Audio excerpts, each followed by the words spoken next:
আবেদনের একটা ইতিহাস আসলে আমরা যে অনলাইন আবেদন পদ্ধতিটা আজকে চালু করেছি। আর জুবাইর ভাই, তাসির ভাই আসলে অনেক কিছুই বলেছেন।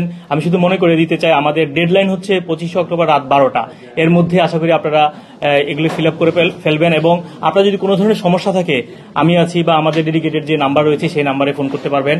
আর আরেকটা ইম্পর্টেন্ট বিষয় হচ্ছে যে যেহেতু কিছু ডকুমেন্টের প্রয়োজন হয়, যেটা স্ক্রিনশট নেবেন অথবা আপনারা অনলাইনে ট্রান্সফার করতে হবে। যেহেতু আমরা অনলাইনটা আপাতত লিঙ্ক আপ করিনি, আমাদের যে ডেডিকেটেড প্রেস ক্লাবের যে অ্যাকাউন্ট রয়েছে সেখানে ট্রান্সফার করতে হবে।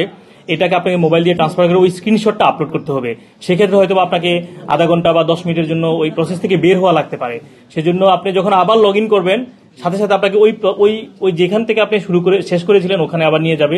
ওখানে গিয়ে আপলোড করে আপনি দিয়ে দিতে পারেন। সোজা হচ্ছে, আসলে সহজ কথা হচ্ছে 5 থেকে 10 মিনিটের মধ্যে আসলে প্রসেসটা সম্পূর্ণ করা সম্ভব, যদি আপনার সব ডকুমেন্ট রেডি থাকে। হ্যাঁ, আর যদি মনে করেন আপনি পরেও করতে চান, সেখানে সেটা সেভ থাকবে এবং ওখান থেকে আবার শুরু করে এটা কমপ্লিট করতে পারবেন। আর যেহেতু এটা একটা চলমান প্রক্রিয়া, আমরা লজিক বা যে বিষয়গুলো রয়েছে সেগুলোকে প্রাধান্য দিয়েছি, ধাপে ধাপে এটা আরো আপডেট হবে।